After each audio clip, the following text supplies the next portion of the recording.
الجزائريين لمعسكرهم بسيدي موسى من أجل التحضير جيدا لهذه المواجهة. تقريبا كل اللاعبين وصلوا تباعا مثل ما نشاهد في هذه الصور. أيت نوري تخلى عن شعره الطويل قاسي سعيد بلوك جديد.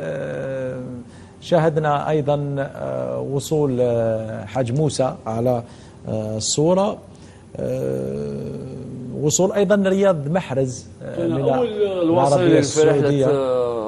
باري صباح هو وزروقي وهاملي زروقي حاج موسى ومندي. تقريبا سي ميساج دو لابار دو محرز انه اليوم كان اول الواصلين في التربص الى سيدي موسى الى الجزائر رفقه اللاعبين الاخرين. هاوليك مندي هذا الفول تاع باري اللي لحقوا فيه صباح. بقيه اللاعبين اللي التحقوا كلهم تباعا بالمنتخب الوطني بما فيهم قندوسي اللي كان التحق هو تقريبا مع اللاعبين اللي لحقوا امسيه اليوم الى مركز سيدي موسى. مباراة الوصول المبكر يعني الانطلاق مبكرا في التحضيرات. غدوة كاين منطقة مختلطة، اليوم كاين حصة تدريبية وجريت حصة تدريبية. اليوم غدا كاين حصة تدريبية منطقة مختلطة. يوم الأربعاء سفر إلى عنابة حصة تدريبية في 19 ماي. الخميس تدرب مباراة أمام طوغو. بعدها المنتخب راح يبقى في عنابة ويغادر مباشرة نحو طوغو في رحلة خاصة. يعني هذا هو برنامج المنتخب الوطني إلى غاية يوم 14. مباراة العودة نتمناو أنه نضمنوا التأهل مبكرا، يعني الفوز على الطوغو وعلى الأقل العودة بنقطة التعادل راح يخلينا نتأهلوا مباشرة للمكان. رياض محرز الذي لا يعيش فترة زاهية في الدوري السعودي تعرض لانتقادات لاذعة بن شبير من طرف أحمد حسام ميدو اللاعب الدولي المصري السابق. نتابع تصريح سويا ماذا قال ميدو عن محرز ثم نعود لنعقب. وعلى فكرة امبارح اسهل مباراه للودي. ليش؟ لانه بيلعب قدام اسهل منافس. مين؟ رياض محرز. لا بيدافع عليه ولا بيهاجم عليه. والله لا بيستلم. كابتن حسين عارف الكابوس بتاع اي باك ليفت واي باك رايت ان انت تكون بتلعب على رجلها بيستلم الكره في مساحه، انما محرز بيستلم الكره قدامه على طول وما بيخشش الا لجوه.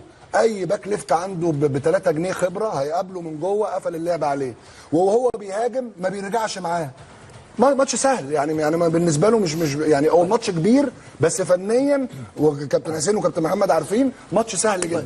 بن شبير مثل ما استمعنا ميدو قال اي مدافع ب3 جنيه يستطيع ان يغلق على رياض محرز، وقال بان محرز يستسلم بسهوله لانه دائما يحاول الدخول الى العمق خشيه مواجهه مدافعي الرواق.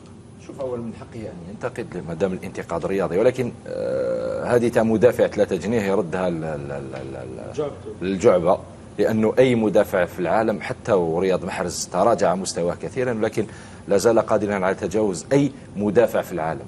مستحيل انه من العام اللي فات فقط كان في مانشستر سيتي بعد بضعه اشهر الان في السعوديه ولا ما يعرفش يلعب ولا ما يعرفش يدريبلي، اللي هي اقوى نقاط قوته انه مهاري فنيا في الواحد ضد واحد. صعب جدا انك توقف امام رياض محرز مهما كانت صيفتك ومهما كان اسمك في عالم كرة القدم.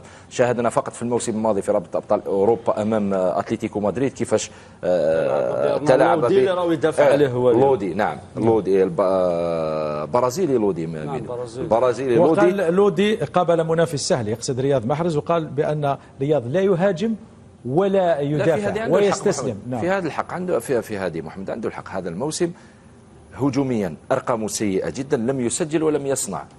نهضروا على الدوري منذ سنه نعم. 2014 منذ سنه 2014 7 مباريات الاولى لا يسجل. ثانيا بخصوص الدفاع، الدفاع لم يكن ابدا نقطه قوه بالنسبه لرياض محرز.